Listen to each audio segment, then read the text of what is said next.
তেনা শাহ। এই তেনা নেকড়া বা ছিঁড়াছোড়া জামা দেখলেই বুঝতে পারবেন তেনা শাহ বলতে কি বোঝায়। আমরা চলে গেলাম তার মাজারে, বাঞ্ছারামপুর। তার মাজারটি চলেন আমরা একটু ঘুরে আসি।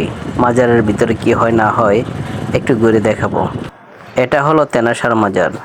বাঞ্ছারামপুর যাইতে মেন সড়কের পাশে হোসেনপুর পার হয়ে এই মাজারটি, বাজারের শেষ প্রান্তে এই মাজারটি, রাস্তার তিন মুখের এক কোণে এই মাজারটি অবস্থিত। মাজারের একসময় কোনো অস্তিত্বই ছিল না।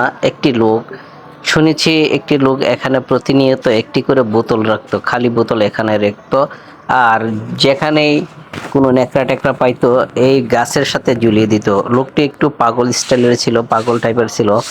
তো তার এই মন্তব্য করেই সবাই যার যার উদ্দেশ্য নিয়ে এখানে একটি করে তেনা বা ন্যাকড়া ছিঁড়া জামা কাপড় এখানে রেখে দেয়।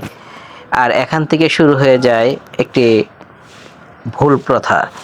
মানুষ মনে করে যে এখানে কোনো কিছু বেঁধে রাখলে বা আটকিয়ে রাখলে তাদের মনের ইচ্ছা পূরণ হয়।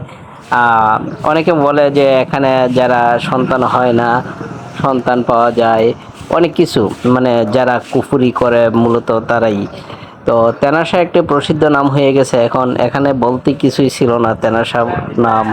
তারপর মাজার বলতে কিছু ছিল না, এখানে আস্তে আস্তে একটা মাজারও হয়ে গেছে। বর্তমান যুগে প্রসিদ্ধ একটা ব্যবসা হলো মাজার পূজা। যাদের মাজার আছে তাদেরাই বুঝতে পারবে এই পূজাটা এবং এই ব্যবসাটা কত যে লাভজনক ব্যবসা।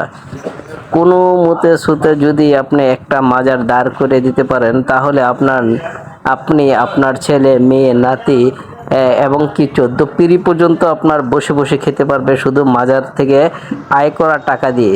তাই তো এখন সবাই ছুটছে এই পেশার দিকে।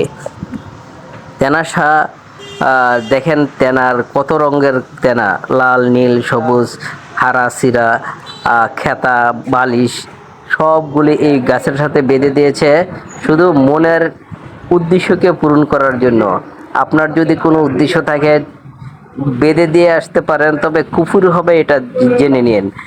তেনা ন্যাকড়া বাঁধার মাধ্যমে কোনো সফলতা অর্জন করা যায় না। সফলতা একমাত্র আল্লাহ তাআলার হাতে। আপনি ভালো থাকেন, সুস্থ থাকেন। আল্লাহ হাফেজ।